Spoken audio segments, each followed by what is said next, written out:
providing leadership for the midwinter retreat.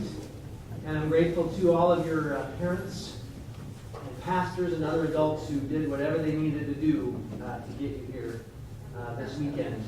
Your presence with us is a blessing and a testimony to God's love. I think that middle schoolers offer praise to God by the way they come together and form friendships almost instantly. You may have sensed the bond that these kids have with each other. Many of them didn't even know each other before yesterday. And that is a real gift that you have to give the church. I'm not saying that flippantly. The way that our middle schoolers come together and instantly form bonds is a model of what the church can and should be. Amen? Amen. All right. All I needed was one amen, but I got one. Our gospel lesson this morning is from the Gospel according to John. As Pastor Rachel mentioned, it takes place at a wedding. I wonder how many of you have ever been to a wedding. Okay. Not everybody, apparently. So this is from the second chapter of the Gospel according to John, the story of the wedding at Cana. On the third day there was a wedding in Cana of Galilee, and the mother of Jesus was there. Jesus and his disciples had also been invited to the wedding. When the wine gave out, the mother of Jesus said to him, "They have no wine." And Jesus said to her, "Woman, what concern is that to you and to me? My hour has not yet come." His mother said to the servants, "Do whatever he tells you." Now standing there were 6 stone water jars for the Jewish rites of purification, each holding 20 or 30 gallons. Jesus said to them, "Fill the jars with water." And they filled them up to the brim. He said to them, "Now draw some out and take it to the chief steward." So they took it. When the steward tasted the water that had become wine and did not know where it came from, though the servants who had drawn the water knew, the steward called the bridegroom and said to him, "Everyone serves the good wine first, and then the inferior wine after the guests have become drunk. But you have kept the good wine until now." Jesus did this, the first of his signs, in Cana of Galilee, and revealed his glory. And his disciples believed in him. Here ends the reading of the gospel. These words speak the power of life, and they may be trusted. Amen.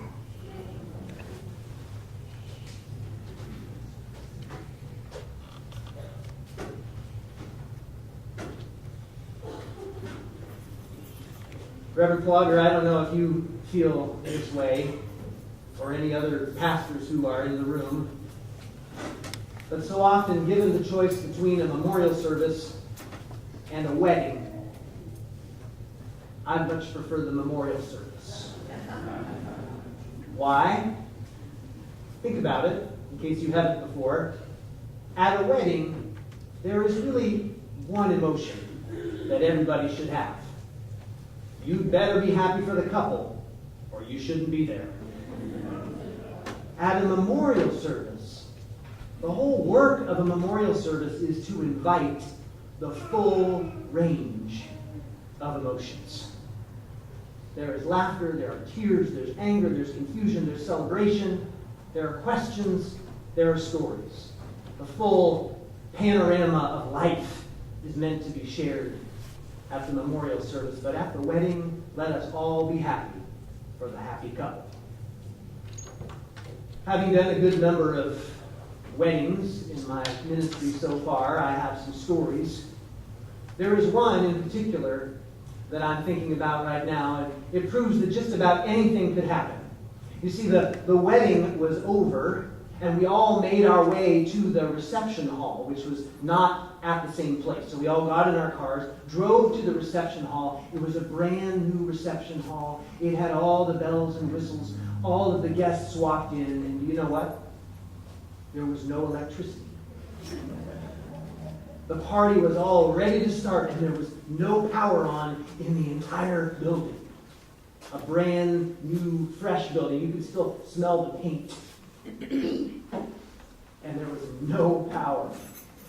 And as a group of us were standing there in the foyer waiting for the lights to come on, which they eventually did, suddenly there was a spectacle right out the window. A hot air balloon had essentially crashed. No one was hurt.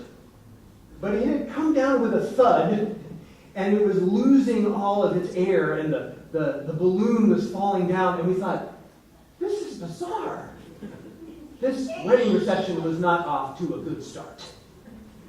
I'm happy to say the marriage itself continues, so it was not an omen. So anything can happen at a wedding. In the Gospel of John, it is at a wedding that Jesus performs his first sign. Sometimes we want to call these miracles. You've heard that word before, miracle. In John, they call it a sign. These are actions of Jesus that are meant to show forth who he is. Specifically, in this story, it says that Jesus acts out this first sign in order to show his glory. In order to show the light of God that is in him and that is shining through his life, through his ministry, through his very person. That is the purpose of this sign which Jesus acts. Now, we can call it whatever we want, but it's hard to know what to do with a story like this, right? That 120 to 180 gallons of water were suddenly turned into wine. And not just any wine, but the best wine anybody had ever tasted. Could we possibly repeat this experiment? We have plenty of winemakers in Sonoma County. They can make very good wine, but not out of water, just like that. Not at a wedding, just like that. So what are we to make of it? What are we to make of this sign? When faced with signs and miracles, so often we're offered two choices. Brian McLaren, in his book, We Make the Road by Walking, says when faced with a miracle or a sign story like this, we find ourselves debating whether it could really happen. And we land on one side or the other. So often some people want to make the whole thing about whether or not it happened. And if we come down on the side of, well, yeah, it happened, it's as if we have a whole house of cards. And if somehow it didn't happen, you're taking out one of the cards and the whole piece falls apart. Jesus must not be who he says he is anymore. On the other hand, there are those who insist that nothing like this could ever happen, and therefore I'm never going to believe in it no matter what you tell me. But when we never believe that anything can happen beyond the stretch of our own imagination, our world ends up being quite flat. If you live in a world where everything can be reduced to what you can understand and explain, the world seems a bit gray and drab. So Jesus performs this sign, and what are we to do with it? There is another option.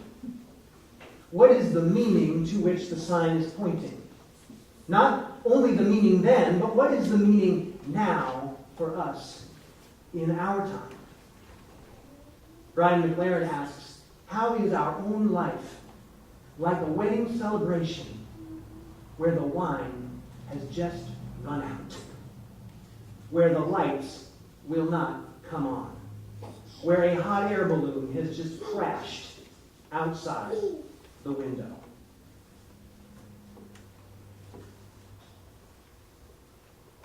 In this story, there's also another problem.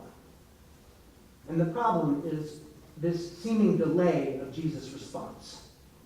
And this back and forth between Jesus and his mother. In the Gospel of John, I had to be reminded of this. She's never referred to as Mary. She's always the mother of Jesus. And she comes to Jesus and says, They have no wine. It seems a little indirect, right? She meant, and you should do something about it. And Jesus responds almost rudely, right? Sounds to our ears. Woman, why is that my problem? But then she turns aside to the servants and says, do whatever he tells you.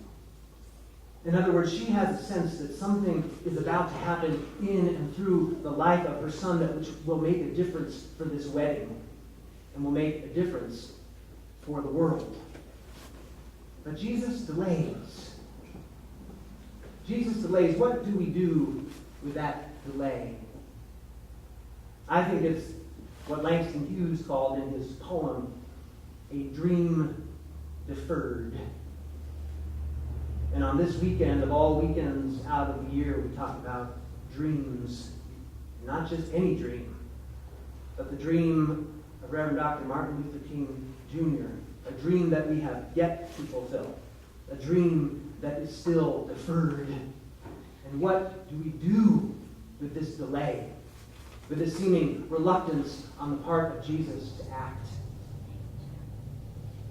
And yet he does act. You see those jars? Start filling them with water. And the servants do. And now go and dip into the water and find out that it has been completely changed into something new, and go and let the steward know. Of course, it's a hilarious detail that the steward tastes it. And all the steward can think is, who was stupid enough to serve the best wine last? This should have been what we toasted with, not what we finished out the celebration with. And yet, Jesus' sign is to show forth his glory, is to show forth his presence in the midst of the failing wedding, to show forth that the best things are yet to come, if we would but believe and reach out our hands to receive it. We are, I think, at a sorry place in the life of our society. It's possible to see ourselves at a very much failing wedding. Comments that were made by our very president in this past week bring shame not just upon him, but upon us all. Even knowing how to respond is a difficult thing to do. And yet we throw insults back and forth, wondering what to do, wondering why the delay, wondering why the dream has been deferred, wondering why we're even still having this conversation about who belongs. As Dr. King said, we all came over on different ships, but we are all in the same boat now. We are all in the same boat now. And so the church has a special calling. And I say this not only to the adults in the room, but to the middle schoolers. The church, not only of which you are a part, which you embody, has an important role in the life, not just of our communities, but in the wider world. We are the ones who believe that the best is still coming. That even though the wine seems to have run out, the best is still to come. That is there for the tasting, there for the believing, there for the sharing. Dr. King said, I refuse to believe that we are all in a death spiral. Instead, I believe that non-violent love and unarmed truth will eventually prevail.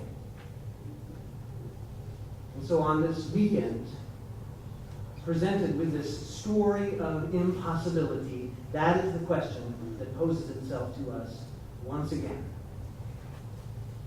Do we think the wedding is over and that that's the best it was going to be? Or do we believe that there is now not just an abundance, but a superabundance of God's grace and love and possibility that is still being offered? It is a pregnant question, pregnant with possibility.